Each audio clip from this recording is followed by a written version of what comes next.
بگیری چی امتحانه؟ قابل وقت قابل از به شهادت رسان اونا امتحان شد 100%. اتهام چی شد عزیز من؟ اتهام نشد، امتحان شد. خب امتحانی که برو خواهر زیبایت را هر کدامتان گرفتی امروز سکس کنی، الله نمیدانست که میره به خاطر خواهر زیبای خود برادر خود میکشه.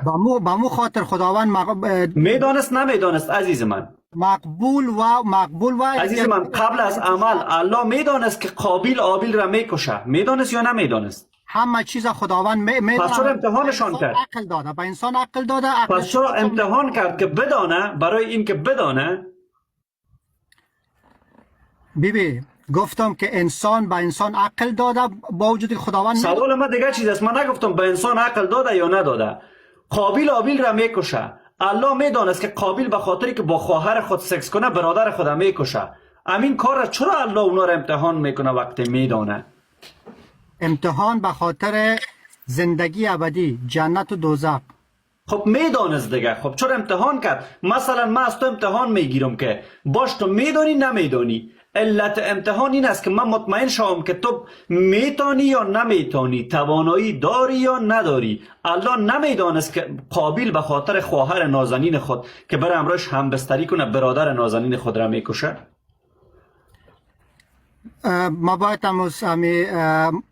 چی میگنش به سخنهای دکتر زاکر نایک باید رجوع بکنم که میگن وقتی که یک انسان، یک معلم امتحان از یک شاگرد میگیره، شاگرد لایق و به حساب تنبل خود 100% تشخیص میده و میفهمه قبل. نه این به خاطر نه جانم، ایجاب مالکشی سخنهای زاکرتان هست. بله. مسئله معلم فرق میکنه. چرا؟ چون شاگرد فردا روز به معلم خود میگه که من از اون آقا کرده زیاد آمادگی امکان داشت گرفته بودم. 100% انسان هم بله.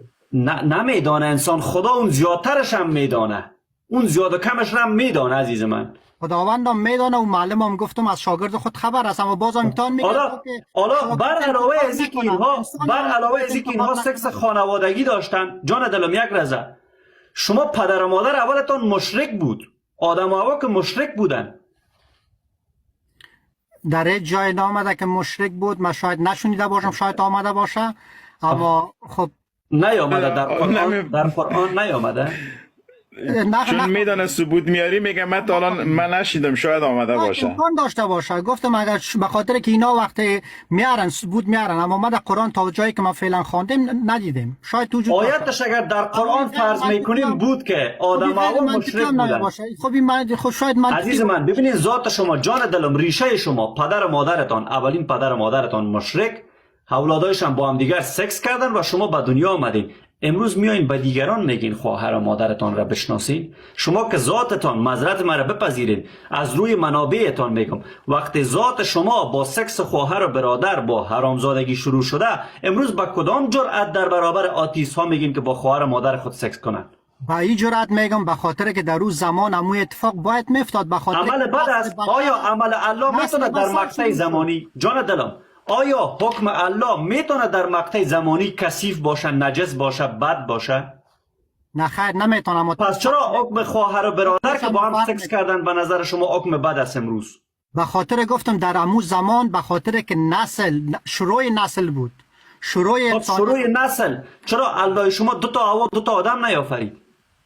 خب شاید کدام چی اختلاف به وجود می آمد. اختلاف چی به وجود می آمد؟ پس کمبود متریال بوده کاوشان، کمبود تشکر عزیز من، تشکر.